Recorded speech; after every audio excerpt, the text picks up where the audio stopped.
यदा यदा हि धर्मस्य ग्लानिर्भवति भारत अभ्युत्थानम् अधर्मस्य तदात्मानं सृजाम्यहम् परित्राणाय साधूनां विनाशाय च दुष्कृतां धर्म संस्थापनार्थाय संभवामि युगे युगे। यदा यदा धीमहि धियो यो नः प्रचोदयात्।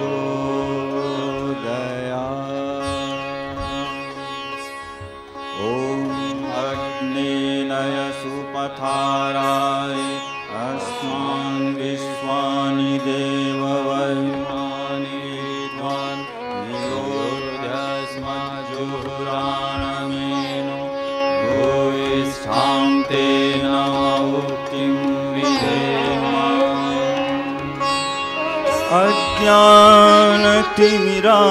अज्ञानतिमिरान्धस्य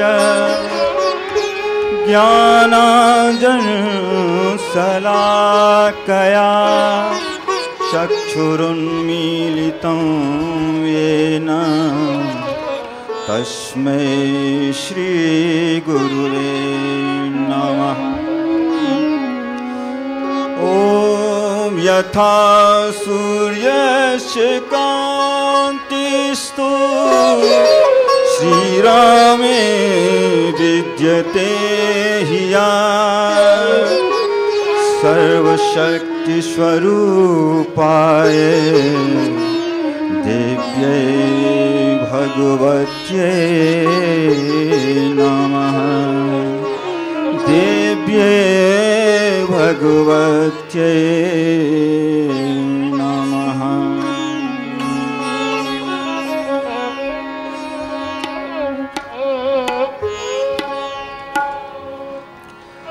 ॐ असम्भवं सम्भव कर्तुमुद्यतं प्रचण्डझञ्झावृत्तिरोधसक्षमं युगस्य निर्माणकृते समुद्यतं परमं महाकालं नमामि।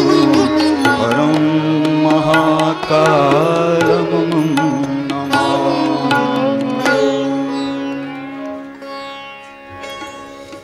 आज अंतिम 4 श्लोक हैं 7वें अध्याय के, और इसके माध्यम से हम प्रयास करेंगे कि समापन करें पूरे अध्याय का।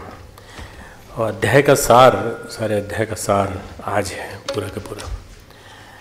ये जो 7वां अध्याय है, ये भक्ति योग के मनुष्यानां सहस्रेषु कश्चित् यतते सिद्धे, हमको सिद्ध पुरुष बनाता है और हमको एक देव मानव बनाता है। हम ज़्यादा नहीं बनना चाहते तो अच्छा व्यक्ति बनाता है, बस अच्छा व्यक्ति जिसे लोग लाइक करें, जिसे लोग पसंद करें। इसलिए ये बहुत सही अर्थों में श्रेष्ठ चॉइस रही इस बार की नवरात्रि में। हम आज गुरुदेव को याद करेंगे। गुरुदेव जिन्होंने कि सर्वांगपूर्ण जीवन अपना राग द्वेष से मुक्त जीवन जिया, इच्छा द्वेष समुत्थेन, आज का पहला श्लोक है, इच्छा द्वेष समुत्थेन द्वंद्व मोहेन भारत। हे अर्जुन, हे शत्रु विनाशकारी अर्जुन, तुझे अपने अंदर की दुर्बलताओं को त्यागना होगा। कौन सी दुर्बलताएं? इच्छा और द्वेष। इनको छोड़ करके तो सब कुछ कर। परम पूज्य गुरुदेव ने इन सब को त्याग करके अपने आप को महान बनाया। हर कोई बना सकता है, हर किसी के अंदर अनंत संभावनाएं भरी पड़ी, उसको कर सकता है। ऐसे गुरुदेव को हम आज याद करेंगे। गीत है, हे प्रभु अपनी कृपा की छाह में ले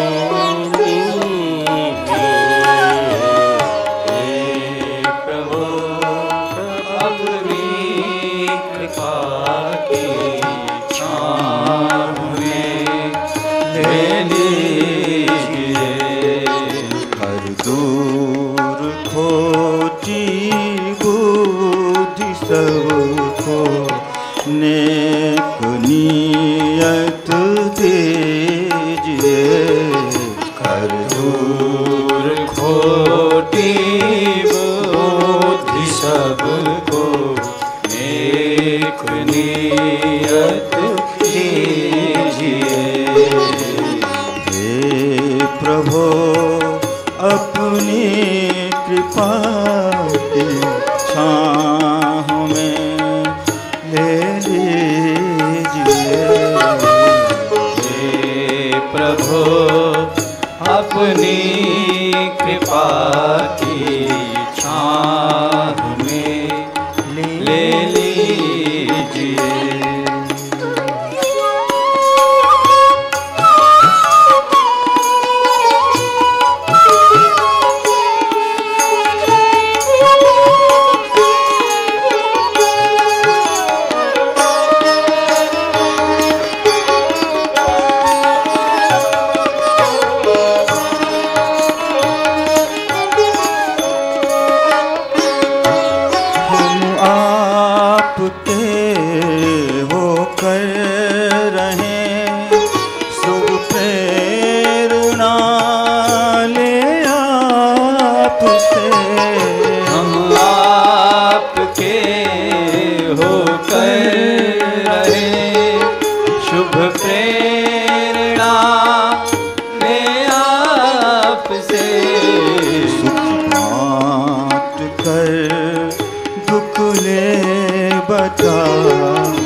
अपनी कृपा की छाँव में ले लीजिए।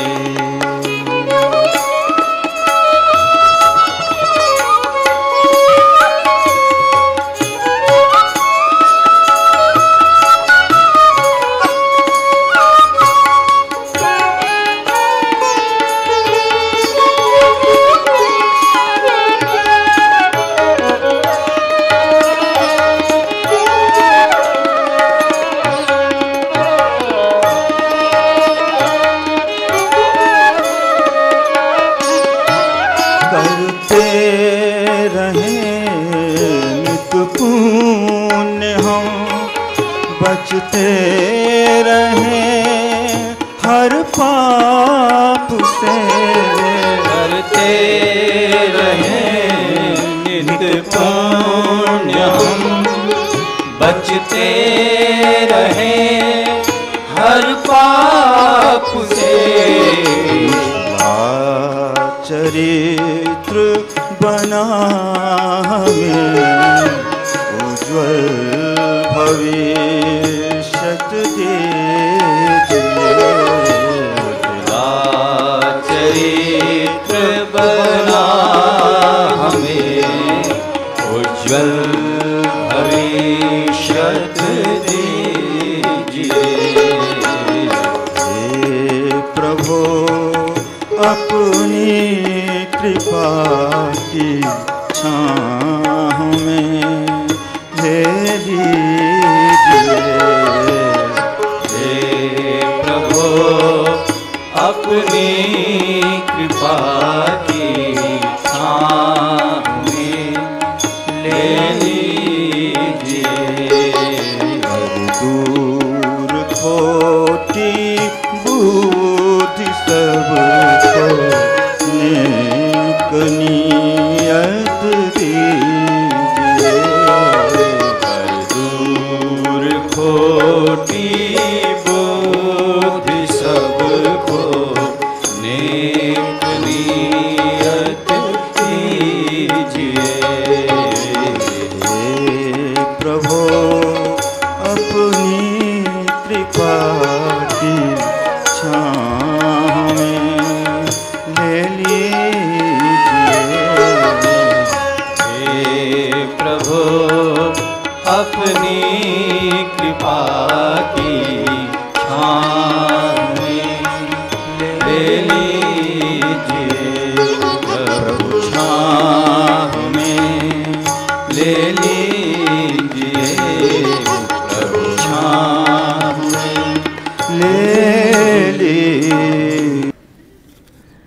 सीधी कर लें, दोनों हाथ गोद में रखें। ओम भूर्भुवः स्वः तत्सवितुर्वरेण्यं भर्गो देवस्य धीमहि धियो यो नः प्रचोदयात्। ओम गुरुर्ब्रह्मा गुरुर्विष्णु गुरुरेव महेश्वरः गुरुः साक्षात् परब्रह्म तस्मै श्री गुरुवे नमः। मण्डलाकारं व्याप्तं येन चराचरं तत्पदं दर्शितं येन तस्मै श्री गुरुवे नमः। मातृवत् लालयित्री च पितृवत् मार्गदर्शिका नमोऽस्तु गुरुसत्तायै श्रद्धा प्रज्ञायुता च श्रद्धा प्रज्ञायुता च। आज सभी हमारे उपस्थित बालक बच्चों, प्यारे प्यारे बच्चों, छात्र छात्राओं, हमारे अध्यापकगण, हमारे फैकल्टी के सभी सदस्य और बाहर से आए हुए सभी कार्यकर्ता भाइयों, आज हम महागौरी का ध्यान करते हैं। चित्त में शुद्ध सात्विकता का उदय, सिद्धिदात्री का ध्यान करते हैं। अंतिम शिखर, ये चेतना की प्रगति यात्रा के अंतिम सोपान है। शैलपुत्री से शुरुआत की थी पहले दिन, और शैलपुत्री चेतना के विकास का पहला चरण थी, जड़ता को भेद करने के लिए। ब्रह्मचारिणी का आचरण किया तो उसको पहला नाद का अनुभव हुआ, फिर उसको पिंड ब्रह्मांड का अनुभव हुआ तो कुष्मांडा बनी। फिर भगवान शिव के पुत्र के रूप में, स्कंद माता के रूप में भगवान शिव का पुत्र जन्मे, इसलिए वो पार्वती स्कंद माता के रूप में कहलाई थी, पार्वती ही। कात्यायनी वही पार्वती असुरों के नाश के लिए कत ऋषि के पुत्र कात्यायन के यहाँ जन्मी। रजोगुण तो रहता है थोड़ा सा, पर रजोगुण को भेदने के लिए आती हो। साधक के अंतःकरण में जो रजोगुण है उसको वो कम करती है। काल रात्रि रजस तमस जो बच गया है उसे पूरी तरह से निकाल के कालिक की तरह से नाश कर देती है। मधुकैटभ वध होता है, अंतिम प्रहार जो गुणों पर होता है वो काल रात्रि का होता है। हर संस्कार एक जन्म दे सकता है, रक्त बीज, इसलिए उसका भी वध करती है। महागौरी अष्टमी के दिन चित्त में शुद्ध सात्विकता का उदय। देवता महाकाली के पास जाते हैं, हिमालय में स्तुति करते हैं। दुर्गा सप्तशती में स्तुति है, बहुत सुंदर। चेतना का सुषुम्ना में स्नान है, समस्त कल्मशों को पार कर जाना। If you want I can just recite it, बहुत सुंदर है कथा जो है, वो जो स्तुति है बहुत सुंदर है।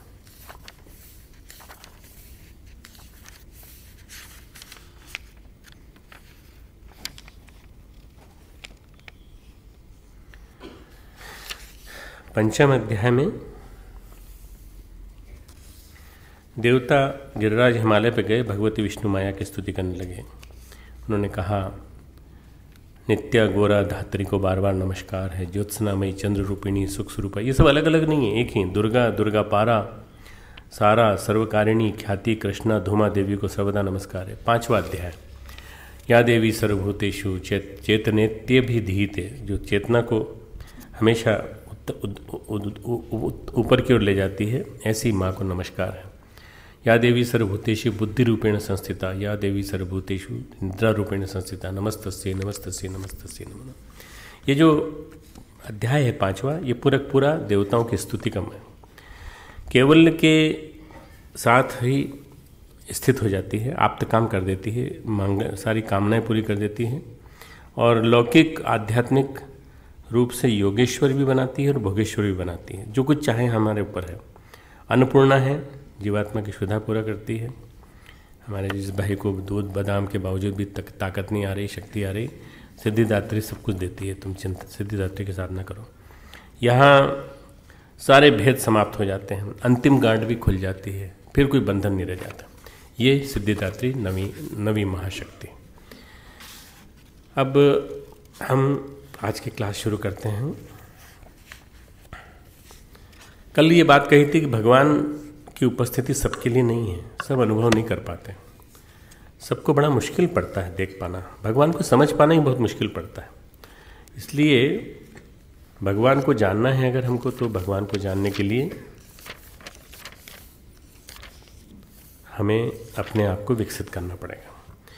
श्री कृष्ण कौरवों की सभा में आए, मैं बता चुका हूँ, ये कहानी बता चुका हूँ, पर कहानी का मर्म बताता हूँ। दुर्योधन ने बांधने का प्रयास किया, तो दिनकर ने रश्मि रथी किताब लिखी है, ये मेरे पास है, रश्मि रथी दिनकर की काव्य है, श्री रामधारी सिंह दिनकर, 33 सर्ग में। उन्होंने कहा है तो कहाँ तक किस किस रूप में बांध सकेगा। विराट रूप दिखाया, विराट रूप का थोड़ा थोड़ा प्रकाश भीष्म को मिला, थोड़ा थोड़ा प्रकाश द्रोणाचार्य को मिला, थोड़ा विदुर को मिला, पर चूंकि धृतराष्ट्र मोहन में अंधे थे इसलिए उनको दिख नहीं रहा था। तो उन्होंने कहा क्या हो रहा है, क्या हो रहा है, मुझे पश्चाताप है कि मैं नहीं देख पाया। पश्चाताप के बाद कहते ही भगवान कृष्ण का प्रकाश उनको दिखाई पड़ गया। ये एक विलक्षण चमत्कार है, मैं सुना रहा हूँ तुमको। मैं बोलूँगा, ये लोग बजाएंगे तो बहुत अच्छा सुंदर लगेगा।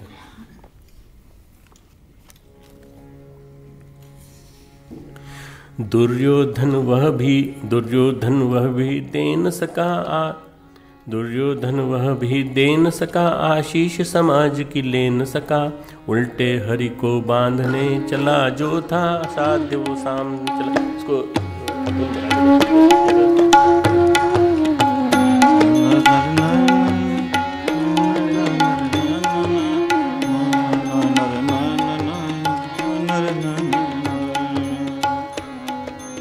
न्याय अगर तो आधा दो, पर इसमें भी यदि बाधा हो। तो न्याय अगर यदि आधा दो, पर इसमें भी यदि बाधा, तो दे दो केवल 5 गांव, रखो अपनी धरती तमाम। दे दो केवल 5 गांव, रखो अपनी धरती तमाम। हम वहीं खुशी से खाएंगे, परिजन पर असी न उठाएंगे। हम वहीं खुशी से खाएंगे, परिजन पर असी न उठाएंगे। दुर्योधन वह भी दे न सका, आशीष समाज की ले न सका। आशीष समाज की ले न सका। उल्टे हरि को बांधने चला, जो था साध्य साधने वाला। उल्टे हरि को बांधने चला, जो था साध्य साधने वाला। जब नाश मनुज पर छाता है, पहले विवेक मर जाता है। इसको ऐसा करते हैं, ये न बना करके मैं बोल देता हूँ, मैं वैसे गा देता हूँ ताकि अच्छा रहेगा। हरि ने भीषण हुंकार किया, अपना स्वरूप विस्तार किया। डगमग डगमग दिग्गज डोले, भगवान कुपित होकर बोले, जंजीर बढ़ाकर साध मुझे, हाँ हाँ दुर्योधन बांध मुझे। यह देख गगन मुझ में लय है, यह देख पवन मुझ में लय है। मुझ में विलीन झंकार सकल, मुझ में लय है संसार सकल। अमृत फूलता है मुझ में, संसार झूलता है मुझ में। उदयाचल मेरा दीप्त भाल, भूमंडल वक्ष स्थल विशाल। भुज परिधिबंध को घेरे हैं, मैनाक मेरु पग घेरे हैं। शतकोटि विष्णु ब्रह्मा महेश, शतकोटि विष्णु जलपति धनेश। शतकोटि रुद्र शतकोटि काल, शतकोटि दंडधर लोकपाल। ये दिनकर का काव्य गजब का काव्य। जंजीर बढ़ाकर बांध इन्हें, हाँ हाँ दुर्योधन साध इन्हें। अब ये सब इतना बोलने के बाद, श्री कृष्ण के बोलने के बाद वो जब नहीं कर पाता, हित वचन नहीं तूने माना, मैत्री का मूल्य न पहचाना, तो ले मैं भी अब जाता हूँ, अंतिम संकल्प सुनाता हूँ। याचना नहीं अब रण होगा, जीवन जय या कि मरण होगा। टकराएंगे नक्षत्र निकर, बरसेगी भू पर वही प्रखर। फण शेषनाग का डोलेगा, विकराल काल मुँह खोलेगा।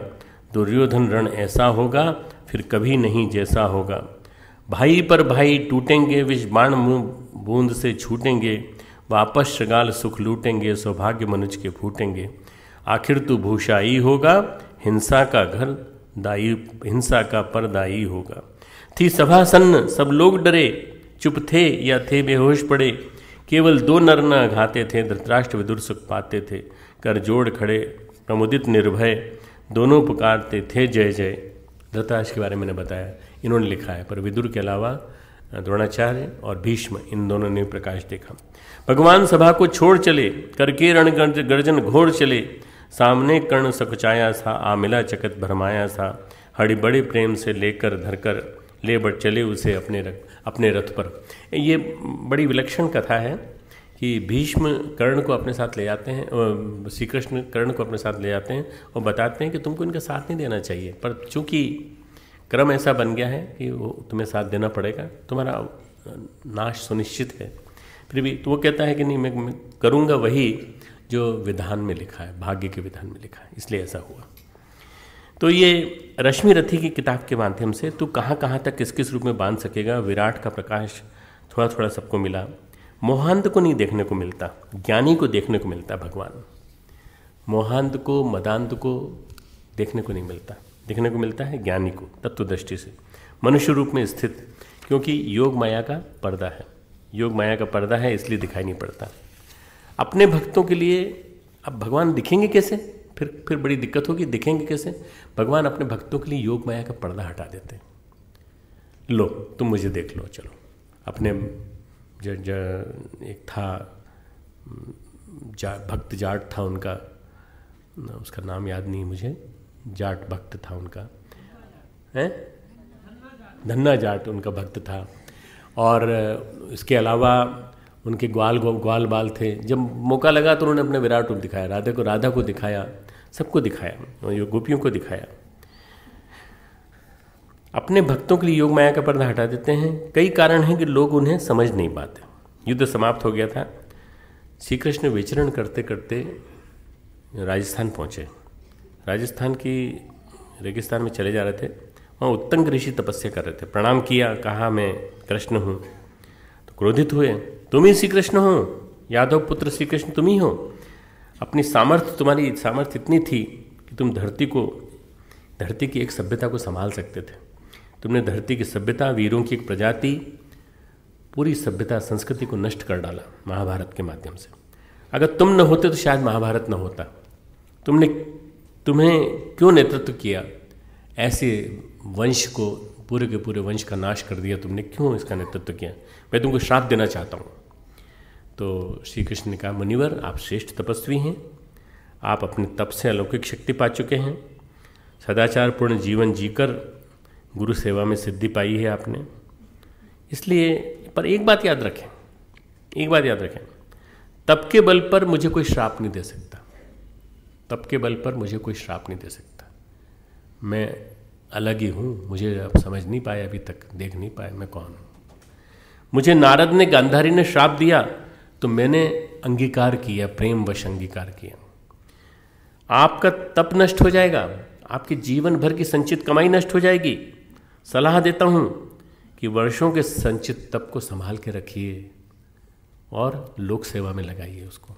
आप मुझे श्राप मत दीजिए, क्षीण हो जाएगा। आप मुझे जानने समझने की कोशिश करें। उन्होंने दिव्य दृष्टि दी उनको थोड़ी देर के लिए कि मैं कौन हूँ। श्री कृष्ण को पहचाना, भगवान को जाना, और फिर उन्होंने हाथ जोड़कर पूछा, कहा कि मैं अब श्राप देने की तो बात ही नहीं है, मैं तो आपसे कुछ मांगना चाहता हूँ कि आप कुछ दीजिए मुझे। तो उन्हें कुछ मांगते हैं तो मैं आपसे पूछता हूँ, आपको क्या चाहिए बताइए। तो एक ऋषि परहित की बात करेगा, जन कल्याण की बात करेगा। उन्होंने कहा, रेगिस्तान में जल की कमी होती है, प्यासा आदमी मर जाता है, पानी नहीं मिलता। आप कृपालु हैं तो पानी की व्यवस्था करवा दें, यहाँ पे जल की व्यवस्था करा दें। तो उन्होंने कहा तथास्तु। भगवान कृष्ण ने कहा तथास्तु। राजस्थान में जब प्यास लगेगी, थोड़ा सा भी लोग मुझे पुकारेंगे तो थोड़ी देर के लिए मेघ आएंगे, बरसेंगे और पानी बरस के चले जाएंगे। राजस्थान में आज भी ये मान्यता है कि यदि कृष्ण को याद किया जाए तो मेघ आते हैं और बरसते हैं और बरस के चले जाते हैं।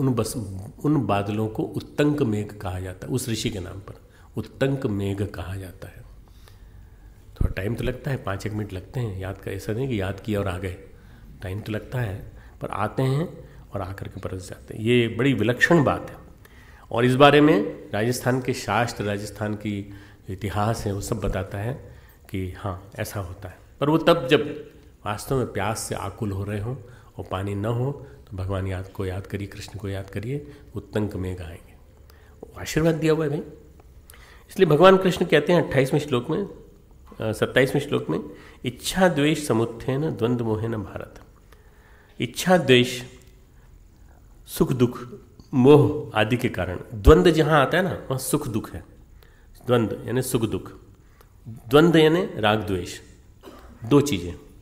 इन दो चीज़ों में आदमी फंसा हुआ है, इनमें मोहित होकर के वो दुखी हो रहा है। प्राणी अज्ञता को प्राप्त हो रहे हैं, वो कह रहे हैं प्राणी अज्ञता को प्राप्त हो रहे हैं, अज्ञान को प्राप्त हो रहे हैं। अज्ञानी मुझे कैसे समझ सकते हैं, वे तो कर्म के विधान के अंतर्गत आते हैं। मैं तो कर्म के विधान के अंतर्गत हूँ, भगवान कर्म के विधान के अंतर्गत है। प्रकृति में व्यक्ति महत्वपूर्ण नहीं है, सृष्टि महत्वपूर्ण है। प्रकृति में व्यक्ति महत्वपूर्ण नहीं है, सृष्टि महत्वपूर्ण है। मोह सारे सर्ग में, सारी सृष्टि में फैला हुआ है। आदमी अपने आप से लड़ रहा है, घर परिवार से लड़ रहा है, और मुझे मिल जाए औरों को न मिले। कभी मनोरंजन की शरण में जाता है, कभी झगड़ों की शरण में जाता है। दूसरे को ज़्यादा न मिल जाए, दूसरे को कहीं ज़्यादा नहीं मिल जाए, ऐसा ध्यान रखता है हमेशा। जब थाली लगती है तो कटोरी पे ध्यान रखता है कि उसकी कटोरी में क्या गया, उसकी कटोरी, एक कटोरी ज़्यादा लगी, क्यों लगी है। मन ये करता है कि मुझसे ज़्यादा न मिले, मुझे ज़्यादा मिले, मुझे ज़्यादा मिले। ये मोह आदमी को बड़ा गड़बड़ करता है। एक बुढ़ापा आ जाए तो भी करता रहता है। मतलब ये कि जिंदगी भर आदमी जो है वो करता रहता है, बचपनों की हरकतें करता रहता है। पराग में कहानी पढ़ी थी बहुत पहले, पराग में क्या कहानी कि 72 साल का एक बूढ़ा, उसको आप बालक कह सकते हैं, 72 साल का बूढ़ा, पोता कम बूढ़ा, मतलब पोते से भी ज़्यादा बच्चा जैसा। पोते जो शरारत करते थे उससे भी ज़्यादा शरारत करता था। क्या करता था, साइकिल की हवा निकाल दी किसी की किसी के भी किताब चुरा ली, किताब उठा ली और बाद में फिर कहीं और रख दी, और फिर कहा देखो मिल गई ना। ये बालकपन जो है जिंदगी भर बना रहता है, जिंदगी भर बना रहता है, और हमेशा आदमी को परेशान करता रहता है। एक बुजुर्ग थे जिनको मैं जानता हूँ, पर्सनली जानता हूँ, गांव में थे, और बुजुर्ग थे, वो धूप में बैठे रहते थे बाहर। कई लोग निकलते थे सामने, वो धूप में कष्ट पाते थे, इसके बावजूद वो बैठे रहते थे। तो कहते हैं हम लोगों की मदद करने के लिए बैठे रहते हैं। लोग आते थे, पूछते थे महाराज आप यहाँ बैठे हैं, आप बता दें वो गाँव कितना दूर होगा। अरे कहाँ, तुम कहाँ आ गए, यहाँ कहाँ आ गए, वापस जाओ। 5 मील दूर जाके बाएं तरफ मुड़ना, फिर 2 मील दूर जाके दाईं तरफ मुड़ना, बस वहाँ तुम्हारा गाँव है। अब वो आदमी वहाँ पहुँचता था, तो पहुँचने के बाद पता चलता था कि वो वहाँ लोग कहते थे अरे यार तुम कहाँ आ गए, किससे पूछा था तुमने। बोले हमने वो चौबे जी बैठे थे वहाँ पे बाहर, वो धूप में बैठे थे। अरे कहाँ हो, किससे पूछ लिया तुमने। वो तो उनका काम ही यही है, बेवकूफ़ बनाते रहते हैं हर एक को। मज़ा आता है कष्ट देने में, तकलीफ देने में मज़ा आता है।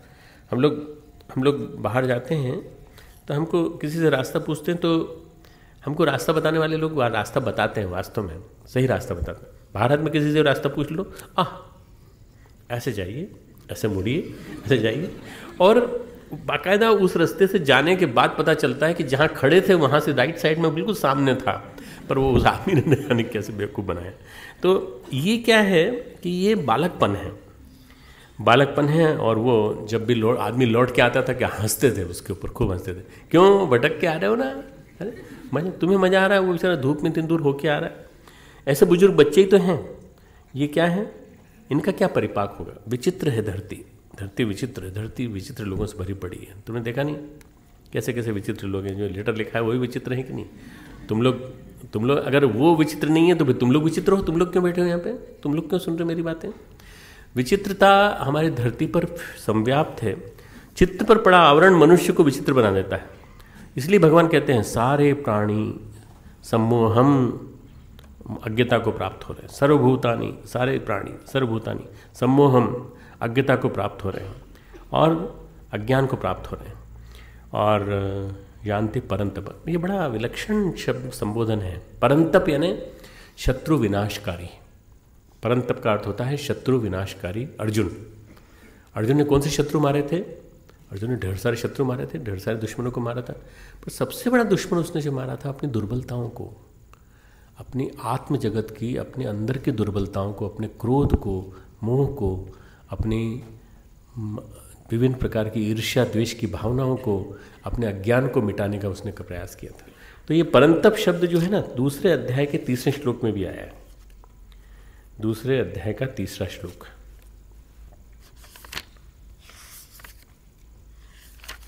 भगवान कहते हैं,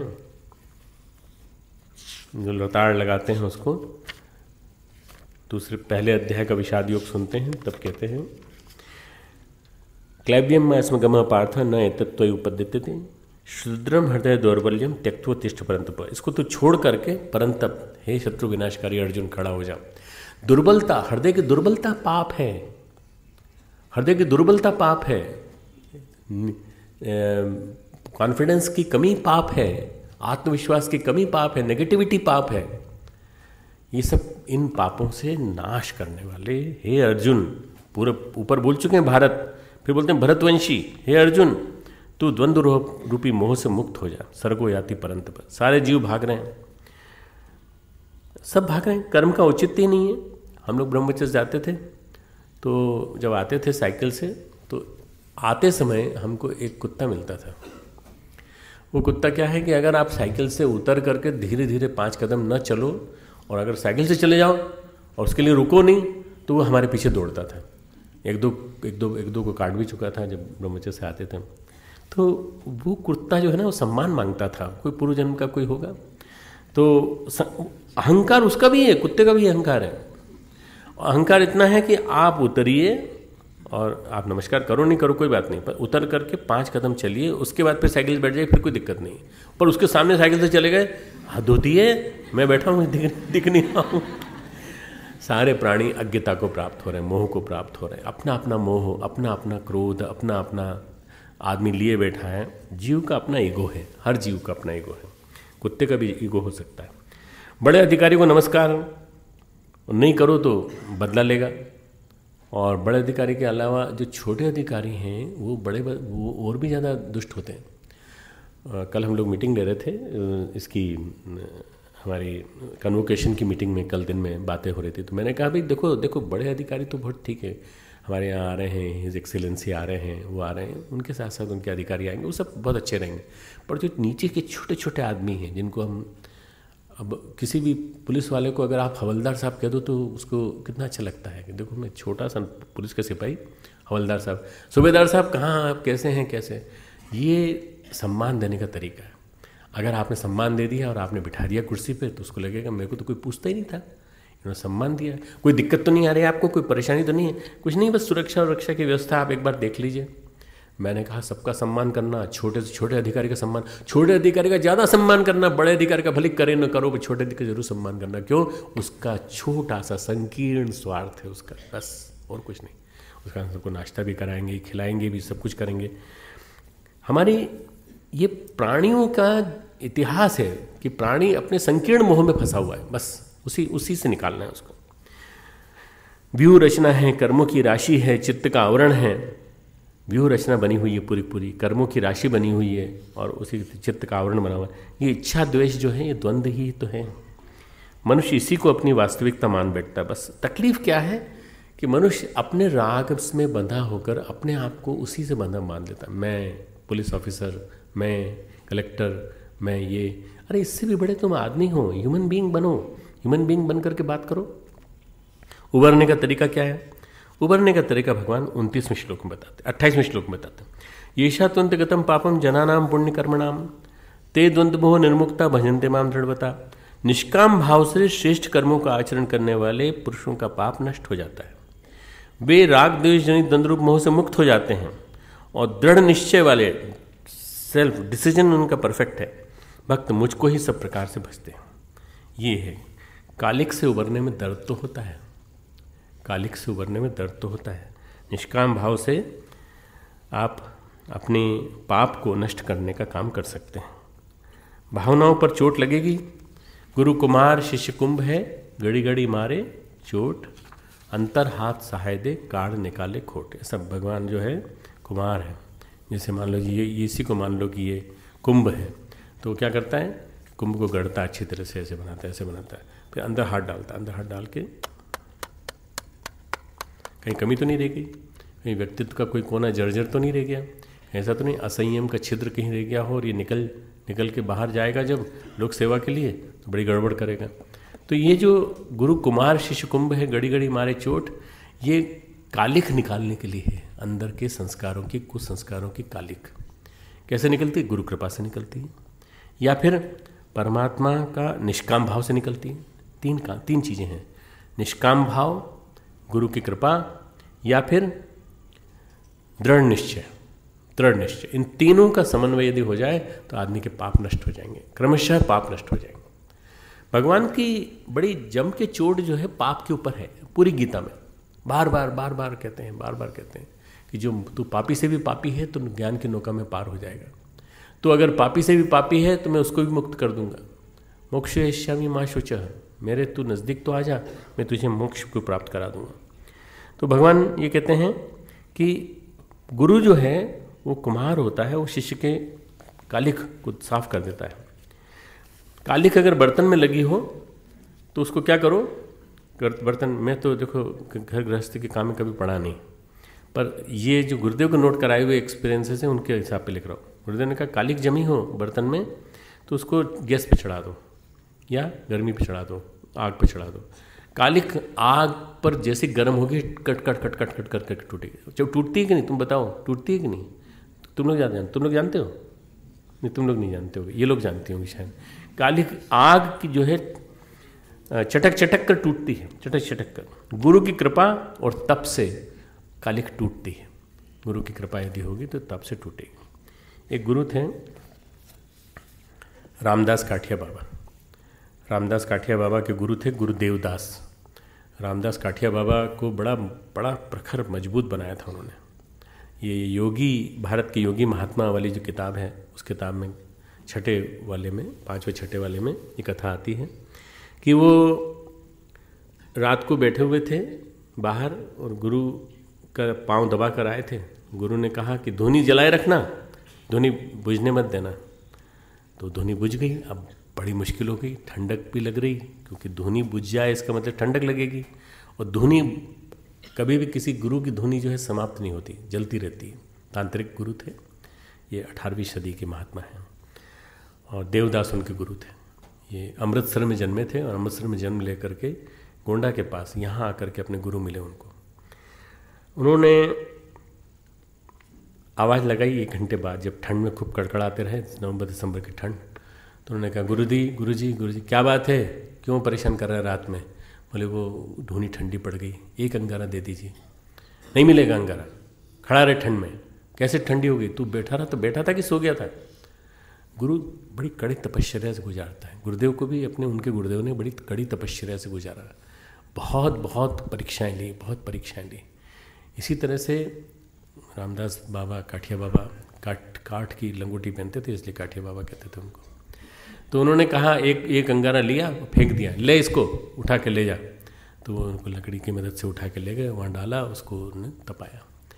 उसके बाद रात भर वो उसी धुनी से तप करते रहे। फिर उन्होंने कहा कि तू इस धुनी को जलाए रखना, बुझने मत देना, मैं जा रहा हूँ। बाहर निकले सुबह 4 बजे, मैं जा रहा हूँ, धुनी को जलाए रखना और इस जगह से मत उठना, चाहे तुझे किसी भी चीज़ की ज़रूरत पड़े तो मत उठना।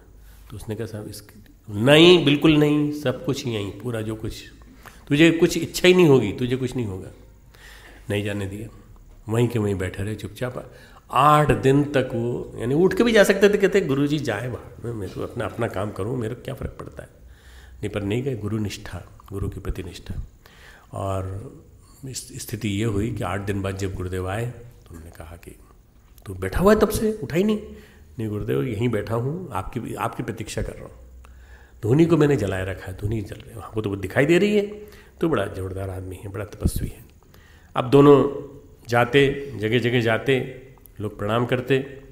एक जगह 2-3 लोगों ने बड़े गुरुजी को छोड़ करके छोटे गुरुजी के ऊपर पैसे चढ़ा दिए। उन्होंने कहा क्या कर रहे हो उधर, तो अभी आग बरस जाएगी उधर से।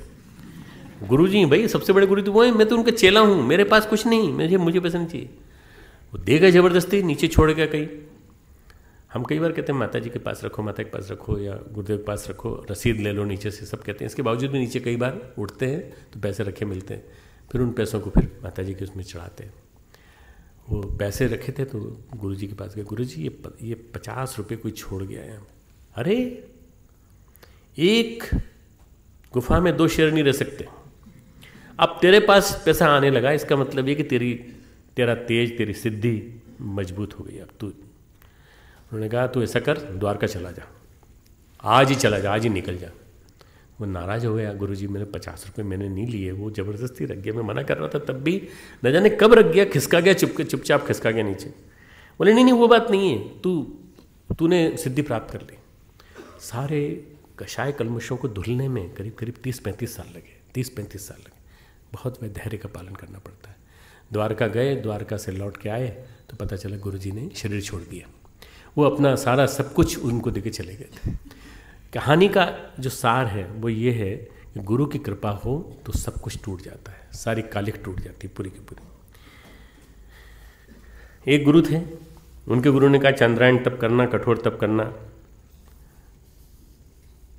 उन्होंने दीक्षा दी और उन्होंने कहा दीक्षा दे दी तुझे, अब तू ऐसा करना 25-26 साल बाद वो आना, उसके पहले मत आना मेरे पास।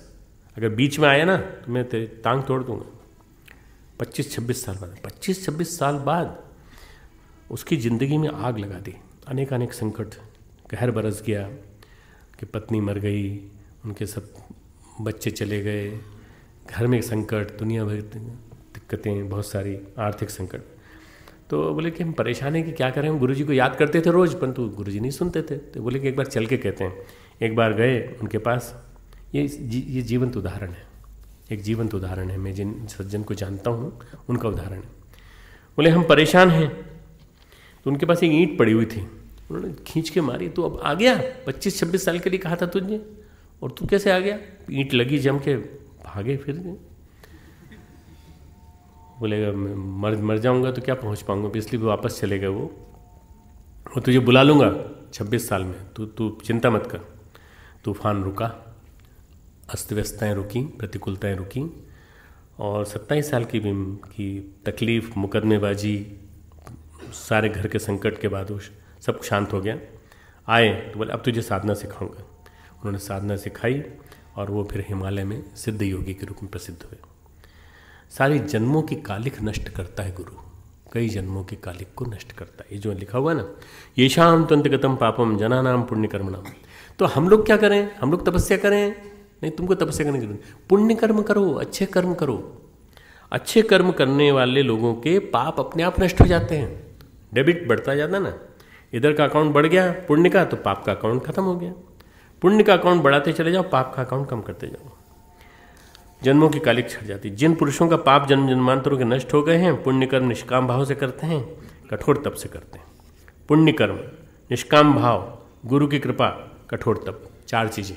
पुण्य कर्म, निष्काम भाव, गुरु की कृपा, कठोर तप, ये अगर जीवन में आ जाए तो पाप नष्ट होते चले जाएंगे।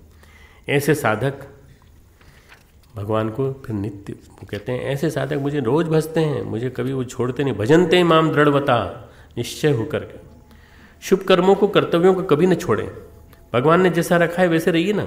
ये मत सोचिए कि क्या मिल रहा है, रोज सोचते हैं ये मिला कि नहीं, मिला कि नहीं। आज 5 माला की थी, 10 माला की थी, कुछ मिला ही नहीं, तो क्या मिलने के लिए माला की थी? अरे माला शुद्धि के लिए की जाती है, आत्मशुद्धि के लिए, आत्म परिष्कार के लिए की जाती है। परम पूज्य गुरुदेव ने एक बात लिखी है, जिनके लिए आपने अच्छा किया वो लौटेगा अवश्य। देखो, मैंने तुमको कथा सुनाई है 7-8 दिन तक, पुण्य किसी को मिलना न मिले, तुमको जरूर मिलेगा क्योंकि तुमने सुनी है, और मुझे जरूर मिलेगा क्योंकि लौट के मुझे ही आएगा। इसलिए मैं तो पुण्य कमाने के लिए कह रहा हूँ अपनी कथा।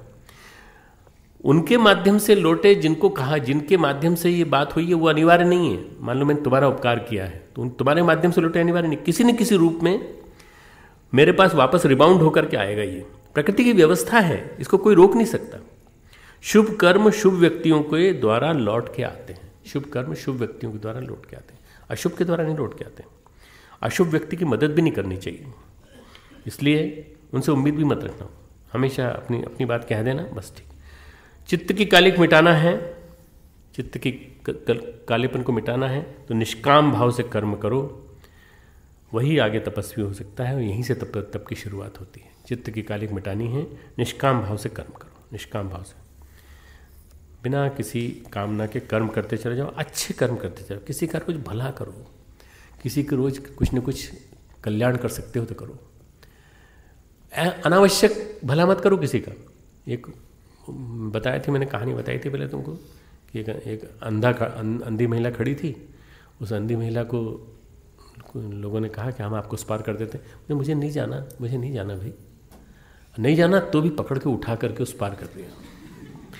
रास्ते में ट्रैफिक पड़ेगा तो बोले मैडम आज हमने मदद की, एक की क्लास में बोला मैडम हमने आपकी मदद की। तो पीछे दूसरी लड़की बोली मैडम मदद तो की, परंतु वो हमको डांटती रही, गाली देती रही। क्यों? वो जबरदस्ती उठा के उसको दूसरी पार करके आ गए। ऐसी मदद मत करना, मदद निष्काम भाव से उनकी करो जिनको पता भी न चले कि तुमने मदद की। ऐसी मदद करो, पता भी न चले कि तुमने मदद की, ठीक है ना। भगवान को क्या पड़ी? गुरुदेव ने कहा, एक जगह लिखा है, भगवान को क्या पड़ी है कि तुम्हें स्वर्ग में मोक्ष देगा। देगा तो आजाद को देगा, बोस को देगा, भगत सिंह को देगा। क्रांतिकारी चिंतक थे गुरुदेव। गुरुदेव कहते हैं भगवान को क्या पड़ी है, तुम्हें देगा स्वर्ग मोक्ष, देगा तो आजाद को देगा, बोस को देगा, भगत सिंह को देगा। क्या पात्रता है तुम्हारे पास, क्या योग्यता बताओ? कुछ भी नहीं तुम्हारे पास। निष्काम भाव से उन्होंने कर्म किया और सोचा भी नहीं, जीवन में हंसते हंसते जीवन होम कर दिया उन्होंने। कुछ बने भी नहीं, कुछ उनके सामने आज़ादी भी नहीं मिली, सुभाष चंद्र बोस के सामने आज़ादी नहीं मिली, पर मर भी गए और पता भी नहीं चला कि कहाँ मरे, जापान में मरे कि रास्ते में मरे कि भारत हिंदुस्तान में मरे। आईएनए खड़ी कर दी उन्होंने, इतना बड़ा तूफान खड़ा कर दिया कि उनकी डर के मारे अंग्रेज भाग गए, मिट गए, पूरी एक क्रांति की आग पैदा कर गए। पर ऐसे लोगों को भगवान देगा अगर देगा तो, है ना, कीर्ति देता है, अक्षय कीर्ति, अक्षुण्ण कीर्ति, हमेशा जीवन भर याद रखें। ऐसे व्यक्तियों का पाप नष्ट होता है। पूजा पाठ करते हैं पर पुण्य अर्जन नहीं करते। पूजा पाठ हम लोग करते हैं पर पुण्य अर्जन नहीं करते। क्यों? भाव विचार है ही नहीं। भाव विचार मंत्र में आए तब उनमें प्राण आएगा। भाव विचार मंत्र में जब तक नहीं आएंगे तब तक प्राण नहीं आएगा। एक आदमी आया गुरुदेव के पास, बैठा, बोला गुरुदेव रोज 25 माला करता हूँ, रोज शक्तिपीठ जाता है, गुरुदेव टाइम नहीं मिलता, ज्ञान रथ चलाता है, गुरुदेव टाइम नहीं मिलता, मेरी अखंड ज्योति बांटता है, मेरा टाइम नहीं मिलता। तो तू 25 माला क्यों करता है? तू 25 माला में से कटौती कर, कुछ कम कर। तेरा मन लगता है, मेरे पास बैठ के जप कर, डंडा लगाऊंगा, जैसे मन भागेगा तैसे ही तेरा दिमाग भागेगा इधर उधर, मैं डंडा मारूंगा तेरे को, हर बात पर डंडा मारूंगा तुझे। मेरे पास बैठ के जप करने की स्थिति में है, प्रणाम करके उठ के भाग गया वो। क्योंकि उसको मालूम था मन तो लगेगा नहीं, मन लगेगा नहीं तो गुरुदेव को डंडा खाने के बजाय मन लगाने की कोशिश करना चाहिए। निकम्मा कहीं का, आलसी, माला करता है और ज्ञान रथ के लिए समय नहीं है, मेरा विस्तार करने के लिए, मेरे विचारों का विस्तार करने के लिए समय नहीं है। तपस्या तो रावण ने भी की थी, हिरण्यकश्यप ने भी की थी, और इन्होंने प्रचंड दुर्घर्ष तपस्या की थी, पर निष्काम नहीं थी, कामना युक्त थी, इसलिए ये मारे गए, समाप्त हो गए। इनको कोई याद नहीं करता। किसी ने अपने बच्चे का नाम रावण रखा हो तो बताओ, या किसी ने अपने बच्चे का नाम हिरण्यकश्यप रखा हो या नाम ना होता। अपने इधर इस इलाके में युधिष्ठिर नाम बहुत मिलते हैं, पर एक जगह मुझे नाम दुर्योधन सुनने को मिला, तो मैंने कहा भैया तूने क्या सोच कर दुर्योधन नाम दिया? कहीं महाभारत हुआ कभी किसी जमाने में, वो तेरे दुर्योधन ने भूमिका निभा ली तो बोले भाई साहब किसी ने बताया, बड़ा अच्छा लगा। मैंने कहा हाथ होती है, नाम बदल दो इसको नाम। तो तुरंत उसका नाम सुयोधन किया। असली में दुर्योधन का नाम सुयोधन था, सुयोधन उसका नाम बदला, दुर्योधन से सुयोधन किया। नाम बदलने के बाद मैंने कहा देखा अब अच्छे काम करेगा। 2-3 साल बाद वो आया, यहीं सहारनपुर का, इसका पश्चिम उत्तर प्रदेश करने वाला आया और बोला भाई साहब आपने नाम बदल दिया ना, उसके बाद वो अब अच्छे काम कर रहा है। देखो नाम की भी महिमा है। अगर तुमने से किसी ने सुरपड़ का नाम तो नहीं किसी का कोई नाम नहीं रखेगा। ये सारे के सारे नाम ऐसे हैं जो राक्षसों के हैं, जिन्होंने तप किया और नष्ट हो गए सबके सब। केशरी जो इनके पिताजी थे हनुमान जी के, उनके राज्य में एक वानर बड़ा उत्पाती आ गया। एक वानर बड़ा उत्पाती आया, वो क्या करता, सबको तो पराजित कर देता था, मार देता था।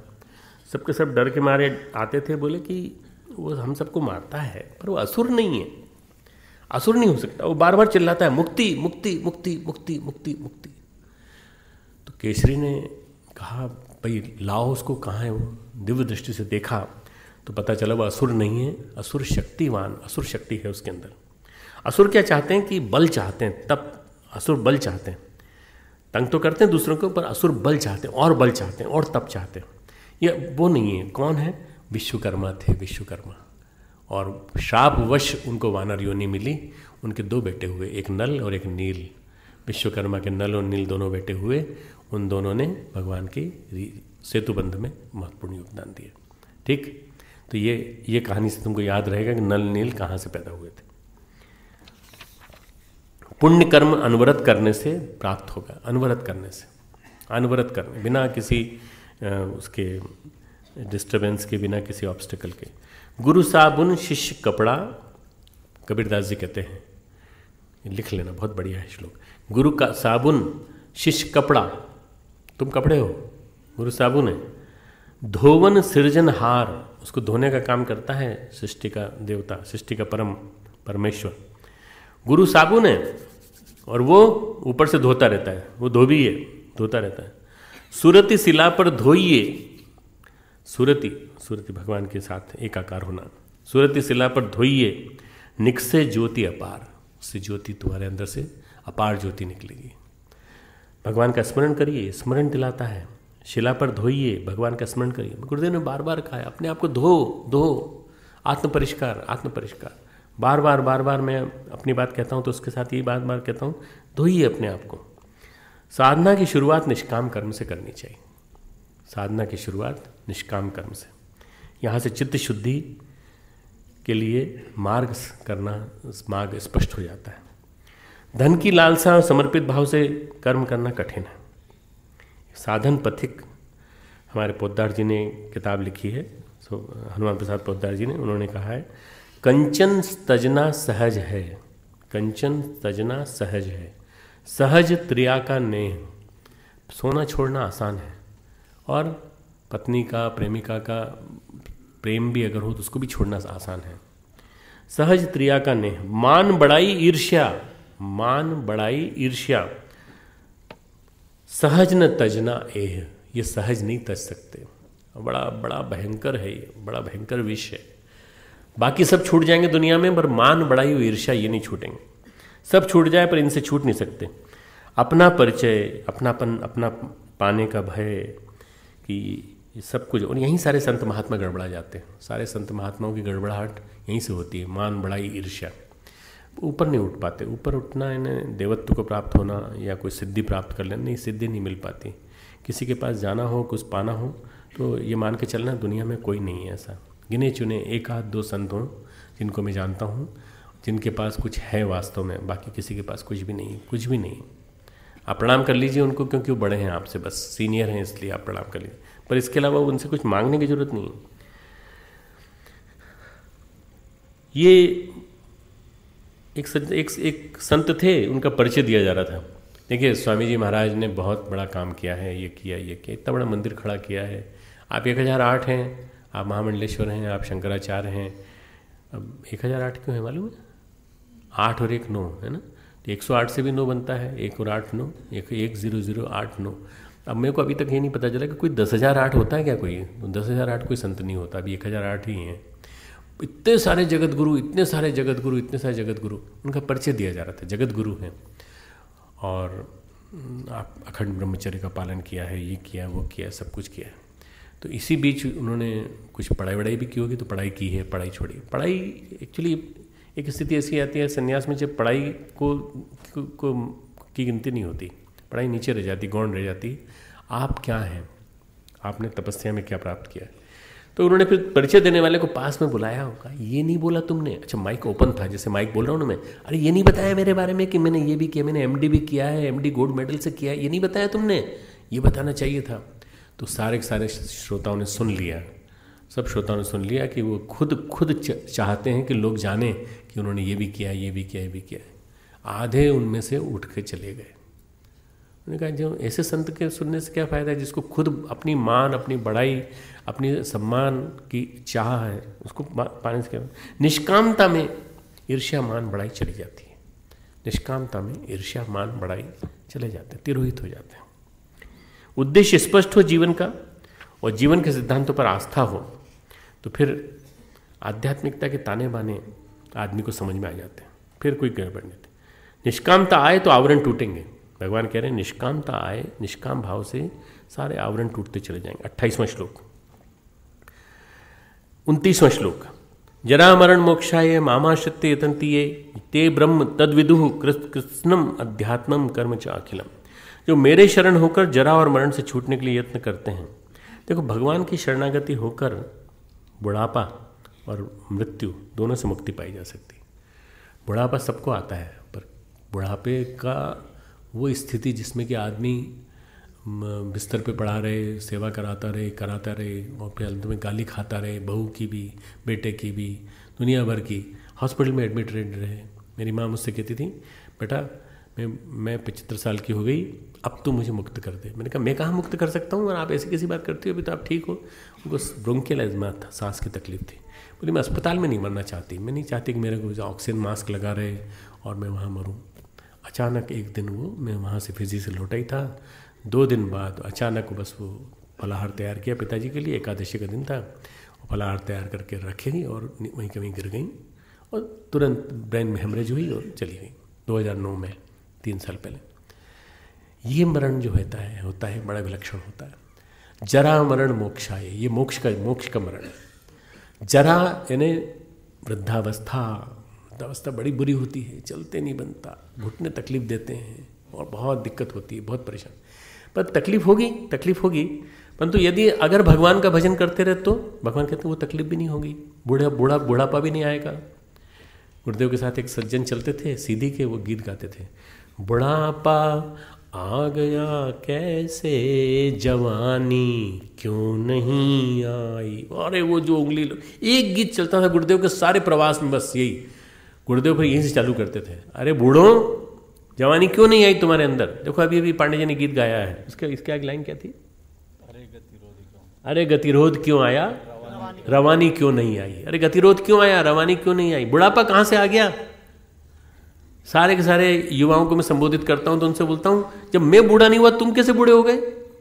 बूढ़ा वो जो काम करना बंद कर दे, बूढ़ा वो जिसके जीवन में विराम आ जाए, बूढ़ा वो जो ये कह दे कि अब तो नहीं होता, जीवन बड़ा भारी है, बड़ा बोझिल है, नेगेटिविटी, ये बूढ़ा है। ऐसे जरा से बचना है हमको। तो निष्कामता आए तो आवरण टूटेंगे, मल विक्षेप टूटेंगे, द्वंद्व मोह से मुक्ति मिलेगी, जरा मरण से मुक्ति मिलेगी। उदाहरण देता हूँ तुमको, कुछ कहानियाँ आज ज़्यादा हैं पर आज का अंतिम दिन है इसलिए समापन करना है। रामतीर्थ प्रतिभाशाली, MA मैथमेटिक्स उस ज़माने में 1892 में उन्होंने किया, 1899 में किया उन्होंने। MA मैथमेटिक्स किया लाहौर से, गोल्ड मेडलिस्ट। उनके प्रोफेसर ने कहा कि ICS बनना चाहिए तुमको, तुम गोल्ड मेडलिस्ट हो, तुमको ICS बनना चाहिए। तुम में से कितने बच्चे ऐसे होते हैं जो टॉप करते हैं, उसके बाद उनके मन में आता है कि हम PCS की नाम जॉब करें, IAS की जॉब करें, इसकी जॉब करें। उनको भी प्रलोभन दिया गया ICS का। अंग्रेज प्रोफेसर ने कहा कि तुम्हारा खर्चा भी हम वहन करेंगे, तुम चिंता मत करो, तुम इंग्लैंड जाओ, वहाँ सीख के आओ। तो उन्होंने कहा नहीं, हमें कोई, हमने पढ़ना था, पढ़ लिए, हम मैथमेटिक्स पढ़ाते थे और PhD कर लीजिए। PhD भी नहीं करना, वो भी नहीं करना, MA कर लिया, बस बहुत कर लिया। क्या बात हो गई, बोले मेरे अंदर से भगवान की भक्ति का भाव शुरू से ही रहा है, तो मैं तो उल्टे को उलट के सीधा करूँगा, उल्टे को उलट के सीधा करूँगा। गुरुदेव की भाषा बोलते हैं, मैं उल्टे को उलट के सीधा करूँगा। कैसे करोगे, मेरा नाम है तीर्थराम, अब आज से आपने मेरे को बोध करा दिया, मैं अब आज से राम तीर्थ बन जाऊँगा, सन्यासी बन गए। उसी दिन सन्यासी बन गए, एक पल की भी चिंता नहीं की, उसी दिन राम तीर्थ बन गए। और संसार की तरफ नहीं, अब मैं भगवान की तरफ देखूँगा। MA की उपाधि सबसे बड़ी व्याधि है। मैं कभी नहीं कहूँगा कि मैं MA हूँ, मैं कभी नहीं कहूँगा कि MA हूँ। मैं अपना गुरु का ज्ञान पाने की कोशिश करूँगा। बहुत हो गया, क्षमता थी, प्रतिभा थी, उन्होंने क्यों नहीं किया, क्यों नहीं ICS वगैरह क्यों नहीं किया। उनको ये 29वां श्लोक समझ में आ गया था, जो मेरी शरण में आ जाता है उसको फिर संपूर्ण अध्यात्म, संपूर्ण कर्म समझ में आ जाता है कि मुझे क्या करना है और अध्यात्म क्या होता है, अध्यात्म स्पिरिचुअलिटी का मर्म क्या है और संपूर्ण कर्म का मतलब क्या है, समझ आ गया। जरा मरण से मुक्त हो जाते हैं, ते ब्रह्म तद विदुः, वे संपूर्ण अध्यात्म कर्म को जानते हैं। रामतीर्थ वेदांत को मानते थे। एक्चुअली वेदांत जो है उसको पढ़ने के लिए संस्कृत जानना जरूरी है, ऐसा लोगों के मन में मान्यता है। उनको भी लगता था कि संस्कृत तो आती नहीं, उर्दू आती थी और इंग्लिश आती थी। इंग्लिश के प्रकांड विद्वान थे। उन्होंने किताब लिखी, उर्दू की पहली किताब उनकी, पत्रिका निकाली उन्होंने शुरू में, अलिफ।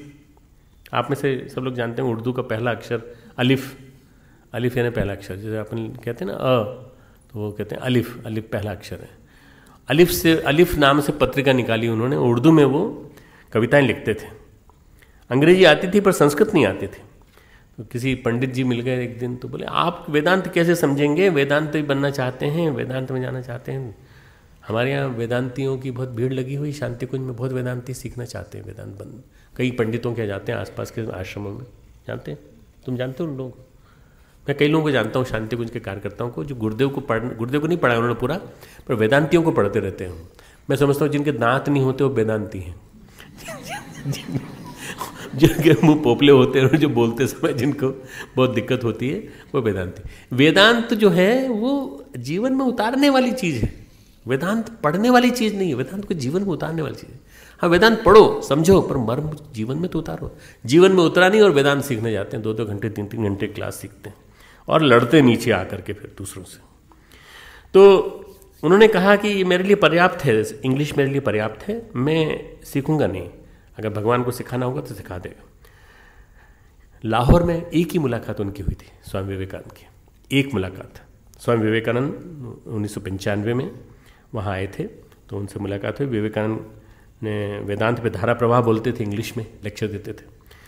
उन्होंने कहा कि पाणिनि के अष्टाध्यायी उनको पूरी रटी हुई थी विवेकानंद को, तब भी था, दोनों मिले। मैं क्या सीखूं? विवेकानंद जी आप बताइए मैं क्या सीखूं? अगर मुझे संस्कृत सीखनी है तो मुझे फिर एक साल पूरा इसी में लगाना पड़ेगा, और जीवन का 1 साल पूरा इसी में निकल जाएगा, बड़ी दिक्कत होगी। वेदांत का ज्ञान आत्मसात करना है तो संस्कृत जरूरी नहीं है। स्वामी विवेकानंद ने बोला अगर वेदांत को आत्मसात करना है तो संस्कृत जरूरी नहीं है। स्वामी विवेकानंद उनसे 1 घंटा बैठ के चर्चा की है, और चर्चा करने के बाद वेदांत का सारा ज्ञान उनके अंदर डाल दिया, संप्रेषित कर दिया। गुरु चाहे तो सब कुछ दे सकता है, गुरु ने सब कुछ दे दिया। स्वामी विवेकानंद ने अपने गुरु, अपने मित्र और अपने शिष्यवत भाव से आए रामतीर्थ जी को सब कुछ दे दिया। पांडित्य प्राप्त करना हो तो सीखो वेदांत। इंग्लिश, उन्होंने कहा कि इंग्लिश ही बहुत है, आप इंग्लिश में लेक्चर दीजिए ना, जहाँ जाइए। विदेश गए, जापान गए, रशिया गए, अमेरिका गए, सब जगह जाकर उन्होंने लेक्चर दिए। और 33 साल की उम्र में यहाँ ऊपर जहाँ टेहरी डैम बना है, यहीं पर उनकी समाधि बनी हुई है। एक दिन उन्होंने, राम बादशाह कहते थे अपने आप को, राम बादशाह, बस उतर गए पानी में, समाधि ले ली, जल समाधि। उनका अंतिम समय आ गया, बस जो कुछ करना था कर दिया, अब नहीं। यथार्थ ज्ञान हो जाता है, चित्त शुद्धि से होता है। यथार्थ ज्ञान चित्त शुद्धि से होता है। सारे प्रयास एक ही जगह सेंटर्ड हों, चित्त शुद्धि और शरणागति। चित्त शुद्धि, शरणागति, शरणागति से चित्त शुद्धि, चित्त शुद्धि से यथार्थ ज्ञान। और उसी तरह से धीरे धीरे क्रमशः करके द्वंद्व, मोह, जरा, मरण, इन सब से मुक्ति मिल जाती है। अंतिम श्लोक। साधिभूतादिदेवं माम साधि यज्ञम चय विदुः प्रयाण काले पिच तमाम ते विदुर्युक्त चेतस। जो पुरुष अधिभूत और अधिदेव के सहित, अधियज्ञ के सहित मुझे अंतकाल में जानते हैं। अभी थोड़ा सा एक एक लाइन में समझा दूंगा मैं तुमको। वे योगी वाले, योगी चित्त वाले पुरुष मुझे जानते हैं, अर्थात मुझे प्राप्त हो जाते हैं। अधिभूत का मतलब है पंच महाभूतों का अधिष्ठान। जहाँ पंच महाभूत हैं वो अधिभूतों का देवता। इनकी व्याख्या अगले अध्याय में आई है। अधिदेव का मतलब है ब्रह्मा, हिरण्यगर्भा, हिरण्यगर्भ का अधिष्ठाता देवता ब्रह्मा। और अधियज्ञ है यज्ञ प्रक्रिया का आधार। ये कौन है? भगवान स्वयं है। भगवान अधिभूत भी हैं, अधिदेव भी हैं, अधियज्ञ भी हैं। जो मुझे इस आधार पर जान लेता है, भगवान से संबंध अंतकाल में भी हो जाए तो समझ लो सब कुछ समाप्त, सारे पाप समाप्त, संस्कार कुसंस्कार समाप्त, मोक्ष को प्राप्त हो जाता है। अंतकाल में भी भगवान का अगर थोड़ा सा स्वरूप की झलक दिख जाए, सब कुछ हो जाएगा। सारी पढ़ाई, सारा ज्ञान पूर्ण हो गया। एक कहानी बस सुना करके बात समाप्त करूंगा। भीष्म पितामह, सारा जीवन निष्कामता का, सारा जीवन, अंतिम समय में उनको ज्ञान दिया भगवान कृष्ण ने। सारी इंद्रियां उनकी खुल गई पूरी पूरी। कैसे? भगवान कृष्ण ध्यान कर रहे थे, भगवान कृष्ण ध्यान करते, युधिष्ठिर आए उनके पास और उन्होंने कहा कि आप समस्त लोगों के स्वामी हैं भगवान, आप किसका ध्यान कर रहे हैं? आप ध्यान कर रहे हैं, आपको ध्यान करने की जरूरत क्या है? बोले मैं महात्मा भीष्म का ध्यान कर रहा था। वे कष्ट सहकर भी शरशैया पे लेटे हुए हैं। उनके ही शिष्यों ने, उनके ही संगी साथियों ने उनको मारा है। जीवन भर उन्होंने प्रतिज्ञा का पालन किया, जीवन भर मोह से बंधे रहे, राज्य के प्रति मोह से बंधे रहे, पर प्रतिज्ञा का पालन किया है। और उनके ही साथियों ने बाण से उनको भेद करके लेटा दिया है। शरशैया पे लेटे हुए प्रतीक्षा कर रहे हैं। वो एकाग्र चित्त से मेरे में समाहित हैं और मैं एकाग्र चित्त से उनमें समाहित हूँ। मैं उनके अंदर बैठा हूँ, मैं अंदर विराजमान है। युधिष्ठिर, मेरी इच्छा है कि तुम मुझे ले चलो, मुझे इसी क्षण भीष्म के दर्शन कराओ। युधिष्ठिर श्री कृष्ण को लेकर चले। जब पता चला श्री कृष्ण जा रहे हैं तो सारे पांडव साथ हो गए, सारे पांडव साथ हो गए। युधिष्ठिर भीष्म ने आंखों से प्रणाम किया, आंखों से प्रणाम किया, क्योंकि सब कुछ तो बंधा हुआ था, हाथ पांव सब पूरे के पूरे शरशैया से पे थे। बोले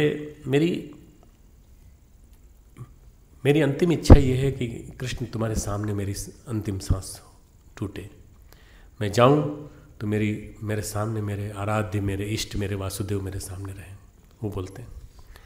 तो कृष्ण कहते हैं कि आप मेरी भी एक इच्छा पूरी कर दीजिए। आप बृहस्पति के शिष्य हैं, आपने बृहस्पति से राजनीति सीखी थी, परशुराम से धनुर्विद्या सीखी थी, अर्जुन ने धनुर्विद्या में तो महारत हासिल कर ली और उसने आपको पराजित भी किया, पर उसको युधिष्ठिर को राजनीति नहीं आती। युधिष्ठिर युद्ध कला में जितने विशेषज्ञ थे वो तो आपने देख लिया, पर इसको राजनीति नहीं आती। इन पांचों पांडवों को राजनीति चलानी है, हस्तिनापुर की व्यवस्था ठीक चले, हस्तिनापुर सतयुगी परंपरा को स्थापित करे, ऐसा कुछ आप कुछ कर जाइए, आप कुछ सिखा दीजिए। आपकी कल्पना का युधिष्ठिर आप बनाना जो चाहते हो बनाइए, आप ही ज्ञान दीजिए। बोले कृष्ण, तुम बहुत असंभव बात मांग रहे हो मुझसे, मेरे शरीर में भयंकर पीड़ा है, मेरे शरीर से रक्त झर रहा है, मैं ऐसी स्थिति में मैं क्या कर सकता हूँ? मैं नहीं दे सकता, मैं इस पीड़ा की स्थिति में देने की स्थिति में नहीं हूँ। और किसी समय अगर होता है, पहले आते तो मैं तुमको राजनीति का ज्ञान देता, पर अब नहीं दे सकता। ये मेरे बेटे हैं प्यारे प्यारे, मैं इनका पितामह हूँ और मैं इनके लिए आशीर्वाद देता हूँ। उन्हें आशीर्वाद नहीं चाहिए, आपका ज्ञान चाहिए। मैं इसी क्षण आपको समस्त पीड़ाओं से मुक्त करता हूँ। आंखें बंद कीजिए पितामह। पितामह ने आंखें बंद की, कृष्ण ने ध्यान किया और कृष्ण ध्यान किया, वैसे सारी पीड़ाओं से मुक्ति मिल गई, सारी पीड़ाओं से मुक्ति मिली। और सारी पीड़ाओं से मुक्ति दे करके उन्होंने कहा कि अब सारे जीवन का सारा ज्ञान आपको प्राप्त हो जाएगा, इसके बाद आप अपना ज्ञान दीजिए। पहले खाली करा लिया पूरा के पूरा। युधिष्ठिर को अंतिम समय में उन्होंने पूरा राजनीति का शिक्षण दिया। आज की राजनीति के लोगों के लिए यह अभूतपूर्व शिक्षण है। वो राजनीति जो महाभारत में लिखी हुई है वो पढ़ने योग्य है। कैसा होना चाहिए राजा को किस तरह से देखरेख करनी चाहिए सारी। और इसी के साथ जैसे ज्ञान समाप्त हुआ, राजनीति का ज्ञान दिया, उत्तरायण हो चुका था, सूर्य उत्तरायण में जा चुका था, सारी गुत्थियाँ, सारी नाड़ियाँ, सारी ग्रंथियाँ, सारी अंतः प्रकृति उनकी जागृत हो गई। भीष्म की परा स्थिति में पहुंच गए और मोक्ष को प्राप्त हो गए। उन्होंने कहा, भगवान भीष्म से कहा, भीष्म पितामह ये आपका अधिकार है, आपका अधिकार है, इसलिए आपके अधिकार के नाते आपको मिलना चाहिए।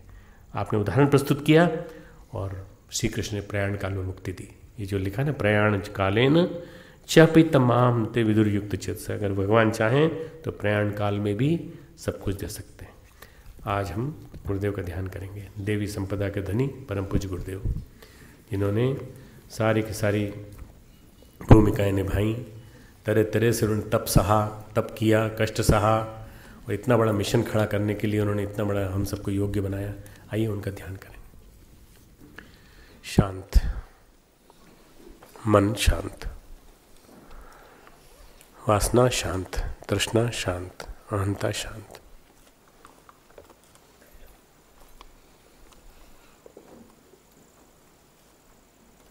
मन शांत। 8 दिन तक की स्वाध्याय का क्रम चला है। इस 8 दिन तक चले हुए स्वाध्याय के क्रम में 7वें अध्याय को बार बार याद करना, डीवीडी सुनना कभी जब टाइम मिले तुमको। क्लासेस से वंचित रह के नहीं, बल्कि अपने क्लास से जब समय बचे तो स्वाध्याय करना। थोड़ा सुनोगे तो 1 साल के अंदर तुमको पता चलेगा तुमको क्या मिला है इन 7 दिनों में, 8 दिनों में।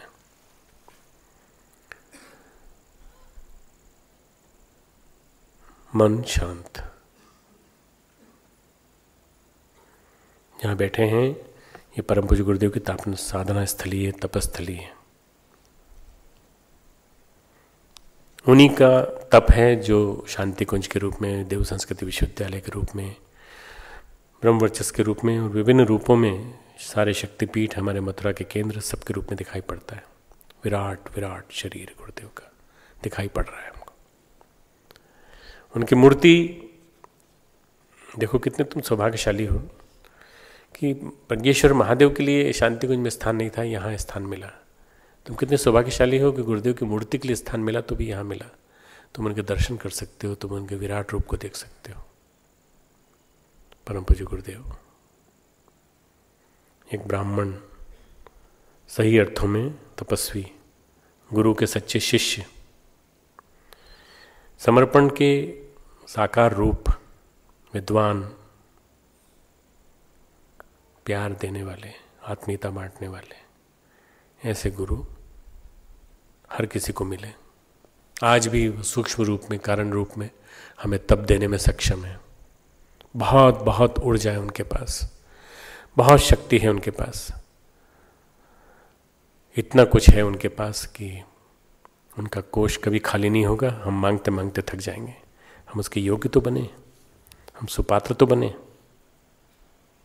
परम पूज्य गुरुदेव हिमालय से आए, हिमालय चले गए और हिमालय में विराजमान हैं, अभी भी विराजमान है।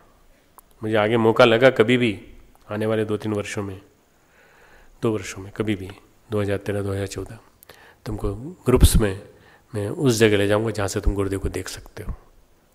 मैंने कई बार देखा है, रात्रि में हिमालय में गुरुदेव को लेटे हुए देखा है। तुम भी देख सकते हो ऐसे सूक्ष्म शरीरधारी गुरु को।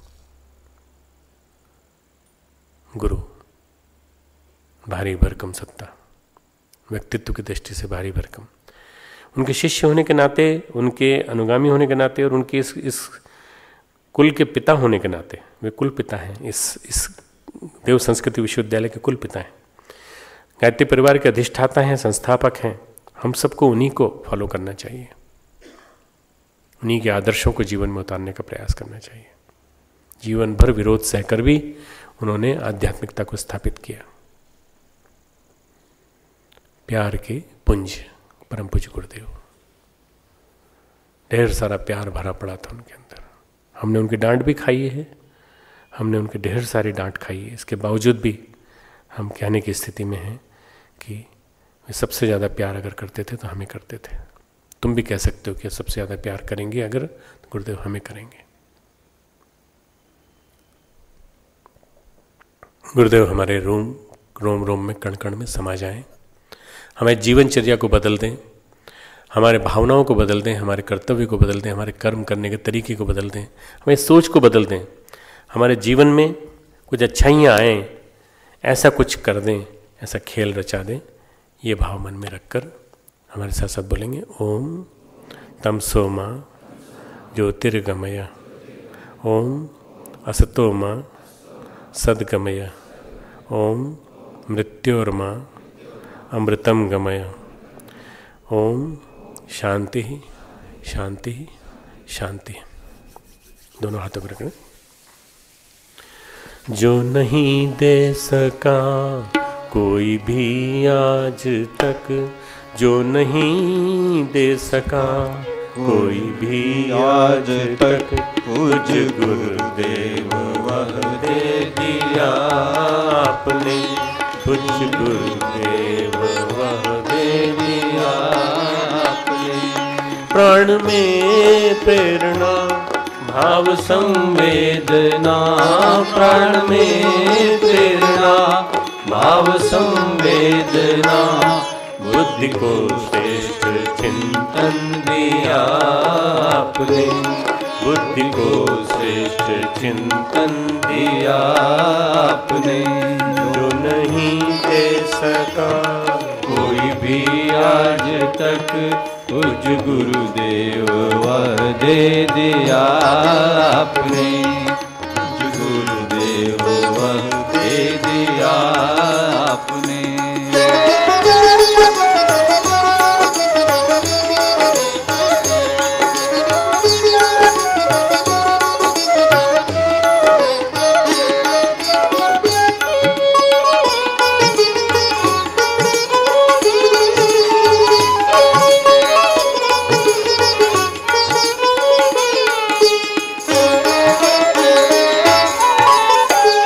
अन्यथा प्राण रहते भी निष्प्राण थे, भाव संवेदना शून्य पाषाण थे।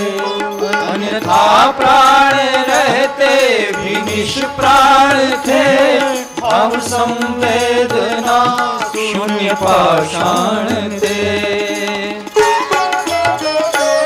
प्राण सद्भावना से मचलने लगे, प्राण सद्भावना से मचलने लगे। पूज्यवर यह अनुग्रह किया आपने, पूज्यवर यह अनुग्रह किया आपने। प्राण में प्रेरणा भाव संवेदना, प्राण में प्रेरणा भाव संवेदना।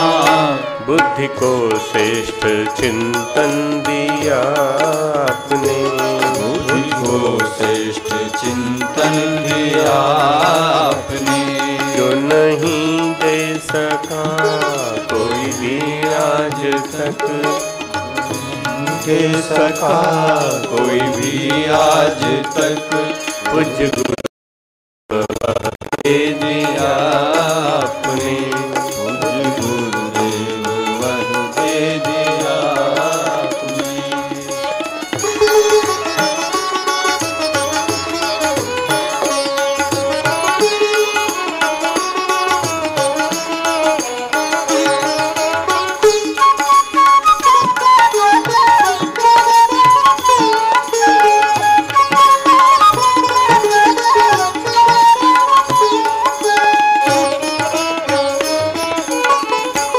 शिष्य हैं दर्द गुरु का बटाए चलो, भार युग पीर का कुछ उठाए चलो।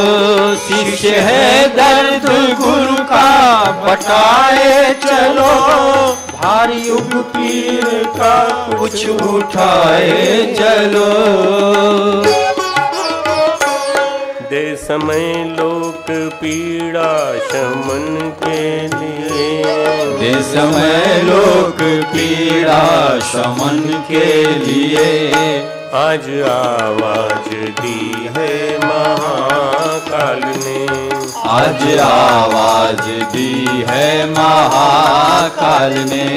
जो नहीं दे सका कोई भी आज तक, जो वह दे दिया आपने, पूज्य गुरुदेव वह दे दिया आपने।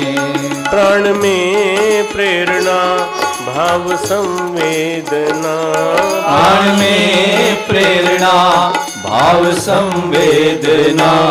बुद्धि को श्रेष्ठ चिंतन दिया आपने, बुद्धि को श्रेष्ठ चिंतन दिया आपने। बुद्धि को श्रेष्ठ चिंतन दिया आपने। आज आवाज दी है महाकाल ने, शिव आवाज दी है महाकाल ने। आज आवाज दी है महाकाल ने। आरती आरती के लिए आ जाइए। हमारे शिक्षकगण ध्यान रखें, यूनिवर्सिटी के शिक्षकगण, आचार्यगण,